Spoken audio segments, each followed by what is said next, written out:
এতক্ষণ ধরে রেকর্ডিং হলো না বলছে তখনই?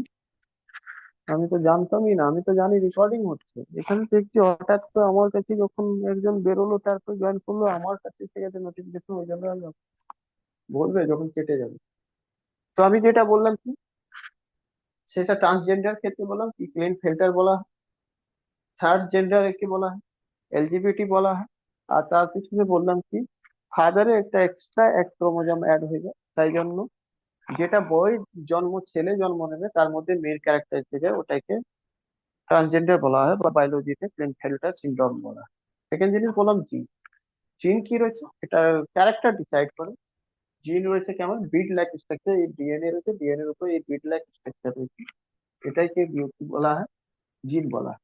স্টাডি অফ জিন যেটা রয়েছে সেটাকে জেনেটিক ব্রাঞ্চ আমরা স্টাডি করি, জেনেটিক্স বায়োলজির একটা ব্রাঞ্চ রয়েছে জেনেটিক, তার মধ্যে আমরা স্টাডি করি।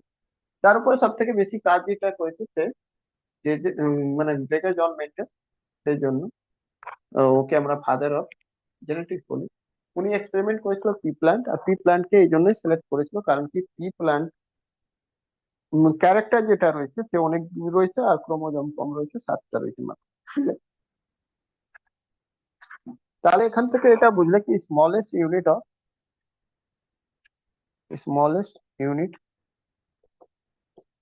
অফ জিন, সরি জেনেটিক্স, জেনেটিক্সে যে স্মলেস্ট ইউনিট যেটা হলো সেটা জিন বলা হয়।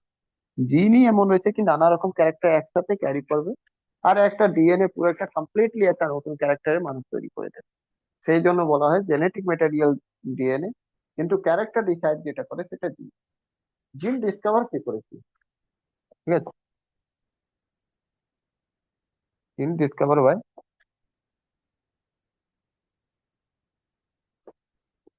জনসন। ঠিক আছে, জনসন ডিসকভার করেছিল। ঠিক আছে, জিন ডিসকভার করেছিল জনসন। ঠিক আছে, আচ্ছা, এটা যেটা বললাম না ক্যারেক্টার, তাহলে এটা কি সব ক্যারেক্টার, কি সব ক্যারেক্টার হবে? যেমন হবে হাইট, হ্যাস, গ্রোথ, ঠিক আছে, কালার, কালার, হেয়ার কেমন হবে, ঠিক আছে, হাইট কেমন হবে, ঠিক আছে, এগুলো গ্রোথ কেমন হবে, এইসব ক্যারেক্টার ডিসাইড করবে। ঠিক আছে, তাছাড়া আই কালার কেমন হবে, আই কালার কেমন হবে, স্কিন কেমন হবে, ঠিক আছে, এগুলো যে ডিসাইড করবে সেটা কি করবে, জিন ডিসাইড করে। বুঝলে, এটা ডিসাইড ক্যারেক্টার মানে এগুলো ক্যারেক্টার ডিসাইড। একটা জিন সবসময় ওয়ান জিন equal to one character decide করে। ঠিক আছে, তার মানে একটা মানুষের মধ্যে কত জিন হতে পারে, তার কারণে তো এত রকম নানা রকম, এই বলি না আমরা, এই দুনিয়াতে একটা মানুষ, সিঙ্গেল মানুষও কোনো ইউনিক নেই, প্রত্যেকটা মানুষের মধ্যে কোনো না কোনো ডিফারেন্স আছে। তার মানে সোজাসুজি বলতে পারছে কত তেমন জিন হবে যেটা প্রত্যেকটা মানুষের মধ্যে এটা ডিসাইড করার জন্য থাকে। তাহলে এখনো অব্দি কোনো রকম কিছু নেই। হিউম্যান জিনোম প্রজেক্ট একটা চলেছে, ঠিক আছে, একটা according to according to human genome genome project. ঠিক আছে,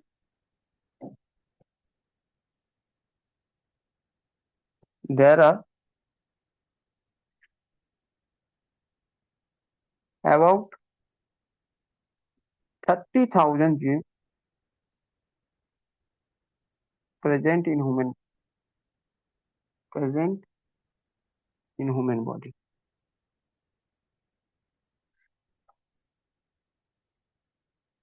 but not confirmed.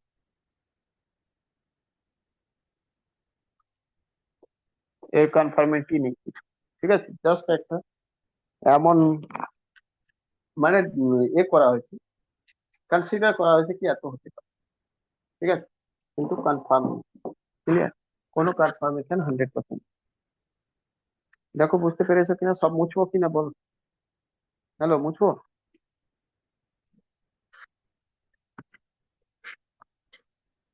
হয়ে গেলে বলবে।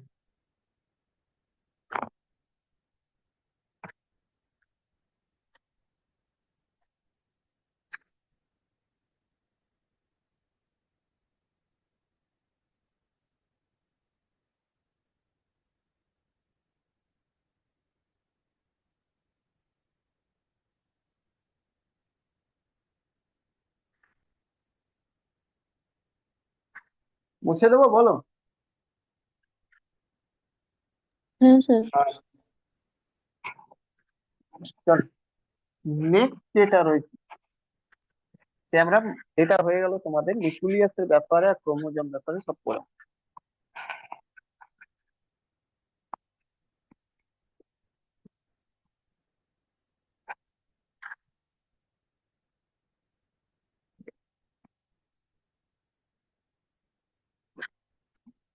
নেক্সট যেটা রয়েছে মাইটোকন্ড্রিয়া।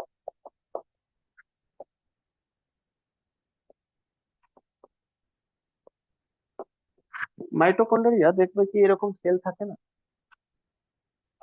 এরকম সেল থাকলো, এর উপর সেল মেমব্রেন থাকে, ঠিক আছে? তো এখানে নিউক্লিয়াস থাকে, নিউক্লিয়াস এখানে এরকম একটা থাকে, ঠিক আছে, ওভাল সাইজে। এটাকে বলা হয় মাইটোকন্ড্রিয়া। মাইটোকন্ড্রিয়া, ঠিক আছে। কি কি এর মধ্যে জানবে সেটা জেনে রাখো। First, it is called energy house of cell. সেলের এনার্জি হাউস বলা হয়, ঠিক আছে, ক্লিয়ার? অনেক সময় এটাকে পাওয়ার হাউস অফ সেল, ঠিক আছে। It is double membrane, membrane sell organism. যদিও এটা আগেই পড়িয়েছি, ডাবল মেমব্রেন থাকে এর উপর, এর উপর ডাবল মেমব্রেন থাকে, তিনটেই জায়গায় ডাবল মেমব্রেন থাকে। Nucleus, cell membrane, sorry cell membrane, mitochondria, chloroplast. আর কোথাও ডাবল মেমব্রেন পাওয়া যায় না, বাট এর মধ্যে পাওয়া যায়, ঠিক আছে? ওকে, সেকেন্ড জিনিস জেনে রাখো, it present in eukaryotic sell.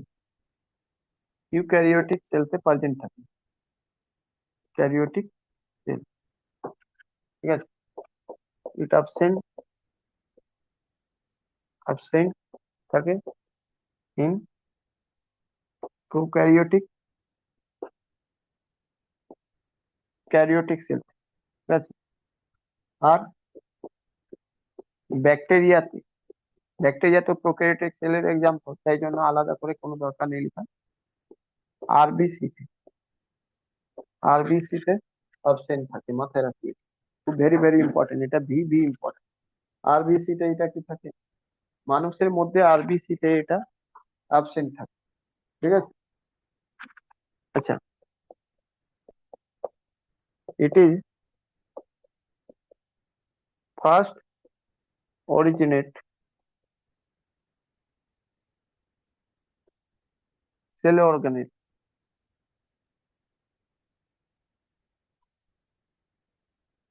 Of human cell. Human cell না, ছাড়ো, শুধু সেল অর্গানিল মানেই বুঝে গেলে সেলের এটা প্রথম, ইভেন নিউক্লিয়াসের আগে এটাই অরিজিনেট হয়, ঠিক আছে, নিউক্লিয়াস পরে, ঠিক আছে। সেকেন্ড জিনিস, it is second largest, largest cell organism, ঠিক আছে। এটা second largest cell organism after nucleus. নিউক্লিয়াসের পর এটা সব থেকে বড় সেল অর্গানিজম, মানে সেলের মধ্যে যতগুলো পার্ট রয়েছে তার মধ্যে নিউক্লিয়াস সব থেকে বড় এর থেকে হয়, কিন্তু তার থেকে ছোট্ট সেকেন্ড নাম্বার এটাই আছে, ঠিক আছে। আর এটা প্রথমবার এনে ডিসকভার করা হয়েছে নিউক্লিয়াস, মানে এতে, মানে সেল, ঠিক আছে। সেকেন্ড, আর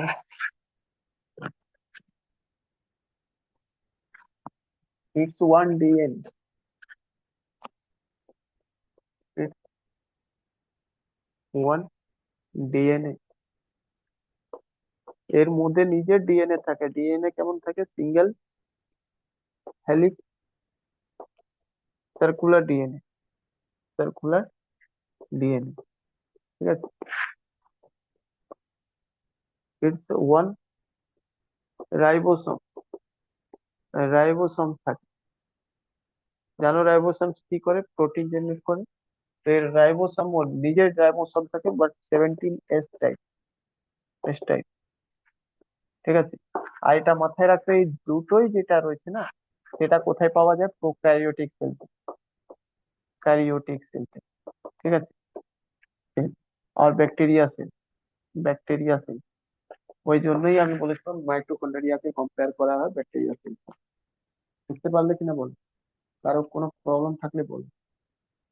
রাইবোজ, মাইটোকন্ড্রিয়াতে নিজের কি থাকে?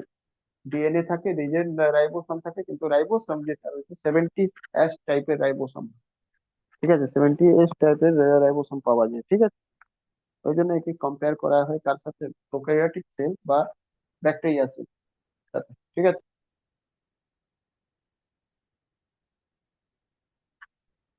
মুছে দেবো?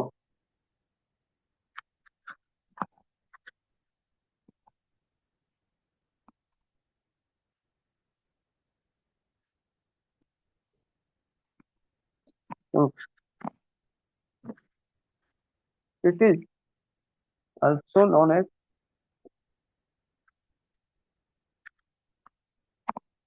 Semi autonomous body, semi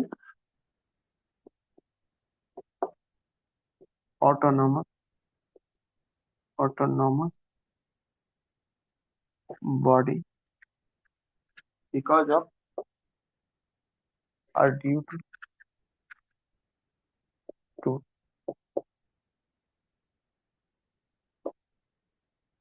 presence of its one DNA and ribosome.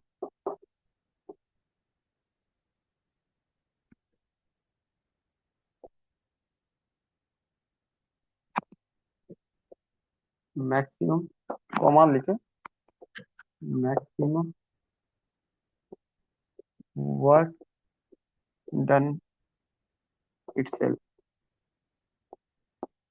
ঠিক আছে, ও নিজের সব ম্যাক্সিমাম ওয়ার্ক নিজেই করে নেয়। কারণ কি? তার মধ্যে পাওয়া যায় কি? মাইটোকন্ড্রিয়া, সে কারণে এনার্জি পেয়ে যায়। রাইবোসোম যে প্রোটিন জেনারেট মানে প্রডিউস করে দেয়।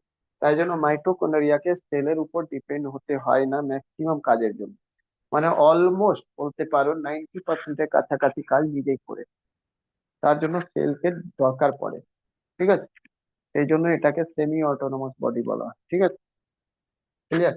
সেমি অটোনমাস বডি মানে হলো সেমি ইন্ডিপেন্ডেন্ট বডি, মানে পার্সিয়ালি কিছু জিনিসের জন্য হয়তো ডিপেন্ডেন্ট থাকবে, আদারওয়াইজ ও ইন্ডিপেন্ডেন্ট থাকবে। বুঝেছ? ক্লিয়ার?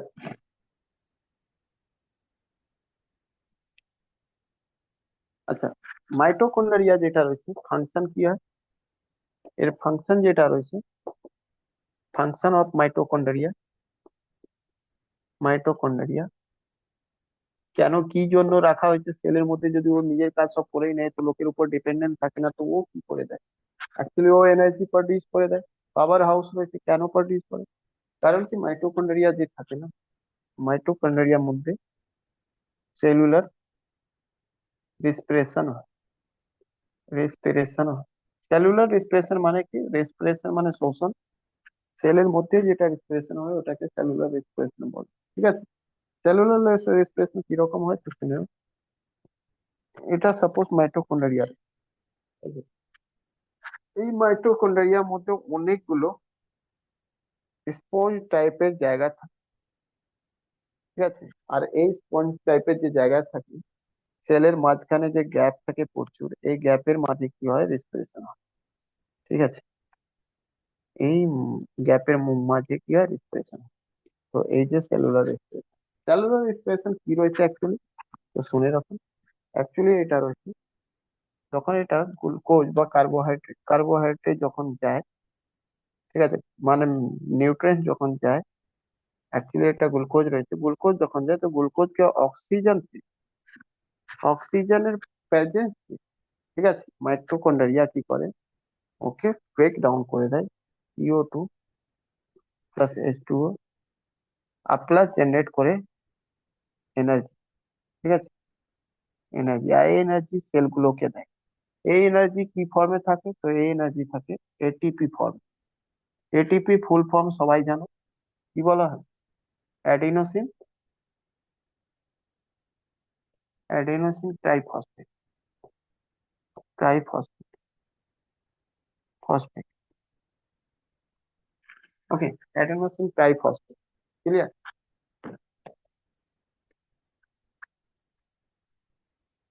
সেই কারণে একে বলা হয় মাইটোকন্ড্রিয়াকে energy house of the cell, okay. আর এটিপি কে বলা হয় কারেন্সি অফ সেল। সেল মানে কারেন্সি দিয়ে কি হয় জানো, এনার্জি কারেন্সি অফ সেল, আর এনার্জি কারেন্সি অফ সেল বলো, এনার্জি কারেন্সি অফ সেল মানেটা কি, এটা যেমন কারেন্সি টাকা দিয়ে সবকিছু কেনা যায়, সেরকম সেলকে বাঁচাতে গেলে টাকা লাগে না, সেখানে এনার্জি লাগে। এনার্জি কারেন্সিতে কোন ফর্মে জমা হয়ে থাকে, এটিপি ফর্মে, অ্যাডিনোসিন ট্রাইফসফেট ফর্মে, ঠিক আছে, ঠিক আছে। এই জন্য এটাকে energy currency of human body বলা হয়। তোমাকে যদি জিজ্ঞেস করা হয় এনার্জি কারেন্সি অফ সেল বা energy currency of human body কি বলতে, এটিপি কি বলা হয়, বুঝলে, এটিপি কি বলা হয়, ক্লিয়ার। এবার মাইটোকন্ড্রিয়া নিয়ে ছোট্ট একটা গল্প আছে, যেটা জেনে রাখ। এটা মুছে দেবো সবকটা, আগে বলো, তাই করনা, মুছে দেবো।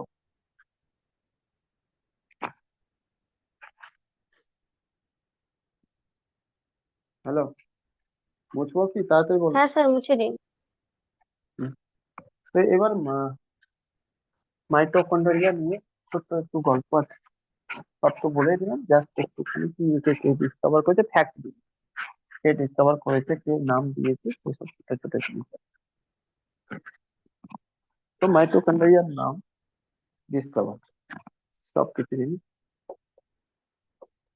ফার্স্ট অবজার্ভ যিনি করেছেন, ঠিক আছে, ফার্স্ট অবজার্ভ যিনি করেছেন তার নাম ছিল কলিকার, কলিকার,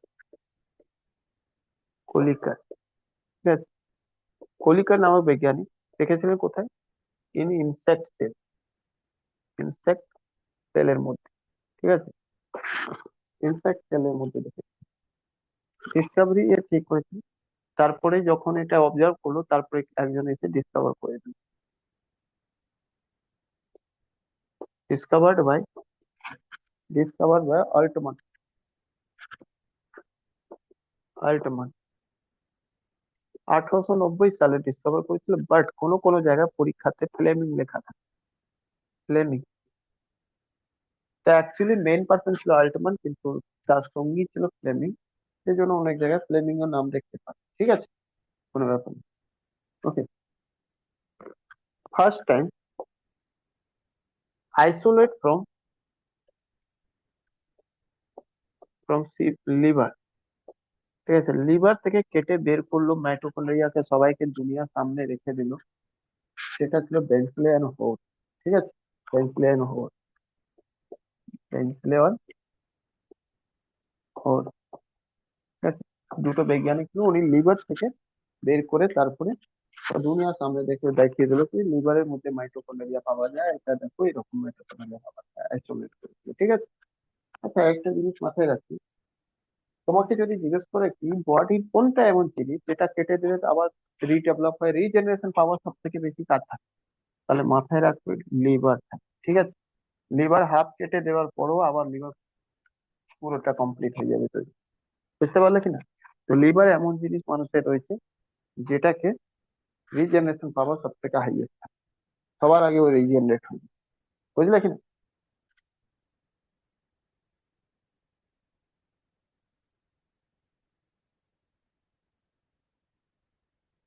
1904 সালে, ঠিক আছে, 1904 সালে একটা আরো বৈজ্ঞানিক এলো, তার নাম ছিল মানে মাইটোকন্ড্রিয়া, উনি মাইটোকন্ড্রিয়া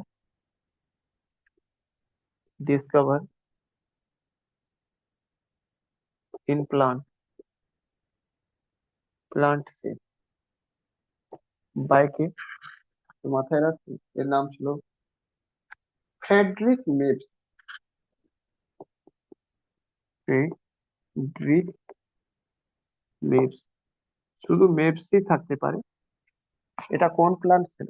যদি তোমাকে জিজ্ঞেস করে কি কোন প্ল্যান্টের মধ্যে প্রথম মাইটোকন্ড্রিয়া করা হয়েছিল, ডিসকভার করা হয়েছিল, নিয়াম ফায়া, ঠিক আছে, নিয়াম ফায়া প্লান্ট, ঠিক আছে। তারপরে যেটা রয়েছে এটাও এটা 1904, ঠিক আছে। আচ্ছা, মাইটোকন্ড্রিয়ার নেম, ঠিক আছে, নেম আর টার্ম যা বলো, টার্ম তিনি দিয়েছিলেন, ঠিক আছে। তো নাম আলাদা আলাদা, নাম আলাদা আলাদা বৈজ্ঞানিক দিয়েছিল, ঠিক আছে।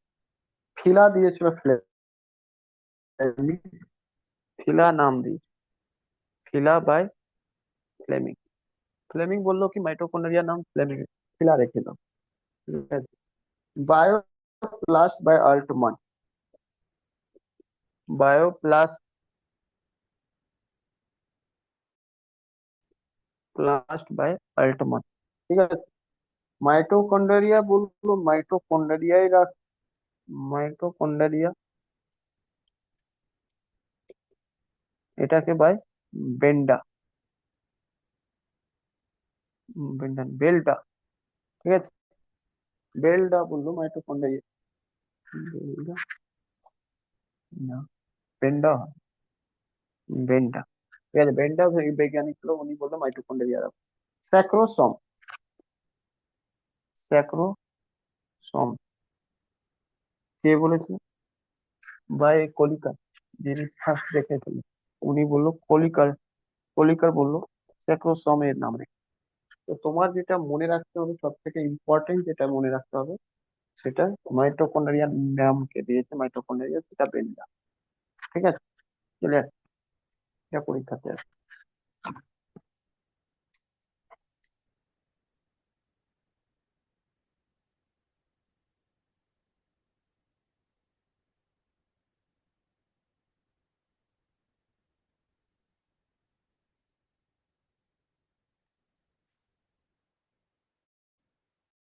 ঠিক আছে, শোনো, কালকে সকালে আবার ক্লাস হবে, ঠিক আছে।